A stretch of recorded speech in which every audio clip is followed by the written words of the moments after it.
2004 সালে আওয়ামী লীগের অফিসের সামনে, বাংলাদেশের সচিবালয়ের সামনে, স্বরাষ্ট্র মন্ত্রণালয়ের পাশেই কিন্তু গ্রেনেড হামলা হয়েছিলেন। সেই গ্রেনেড হামলায় কিন্তু শেখ হাসিনাকে নিহত করার জন্য ব্যবস্থা করা হয়েছিল এবং 22টি লোক গ্রেনেড হামলায় মৃত্যুবরণ করেছিল। বিএনপি তখন ক্ষমতায় ছিলেন। এর পরবর্তী সেই গ্রেনেড হামলায় জজ মিয়া নামক একটি ব্যক্তিকে গ্রেপ্তার করলেন, ময়মনসিংহের একটি ছেলে, যিনি মেস্তুরির কাজ করতেন।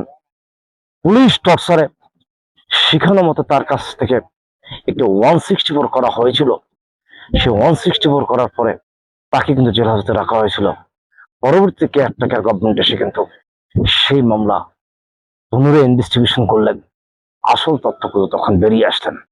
আজকে কিন্তু আপনারা শেখ হাসিনাকে ফেসিট বলছেন। আপনাদেরকে স্মরণ রাখতে হবে, এই দেশে একটা 15ই আগস্ট সৃষ্টি হয়েছিলেন।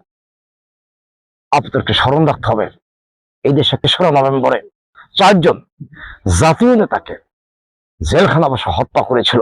এই দেশে একটা গ্রেনেড হামলা হয়েছিলেন। সেই গ্রেনেড হামলায় কিন্তু 22টি লোক মৃত্যুবরণ করেছিলেন।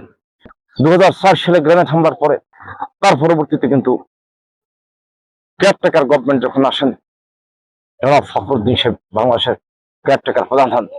8 সালের নির্বাচনে যখন আওয়ামী লীগ সরকার ক্ষমতা আসতেন, এই যে 15ই আগস্টের বিষয়, 3রা নভেম্বর জেলখানার ইতিহাসের বিষয় এবং গ্রেনেড হামলার বিষয়, আপনারা কোন দিকে দেখছেন?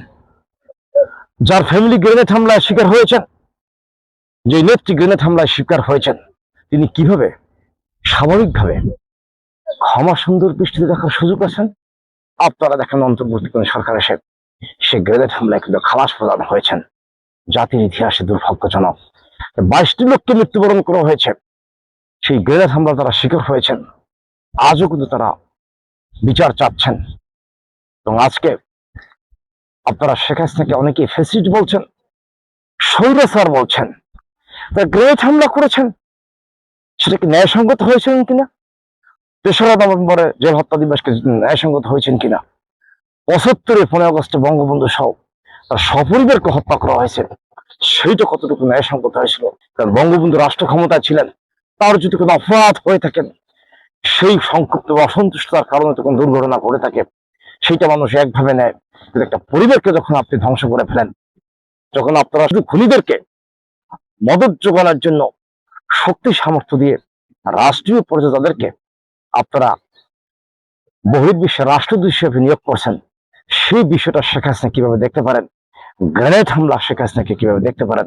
এই বাংলাদেশকে সুষ্ঠু ধারায় রাজনীতি করতে গেলে প্রতিটা অপরাধের বিচার করতে হবে এবং এই দেশে একটা শৃঙ্খল মুক্ত, একটা শোষণ মুক্ত সমাজ করে সকল নাগরিকের জন্য এই বাংলাদেশে সুশাসন কায়েম করে বসবাস করার জন্য আমি সরকারকে উদ্যোক্তা আহ্বান করে আমি আমার সংক্ষিপ্ত বক্তব্য শেষ করছি।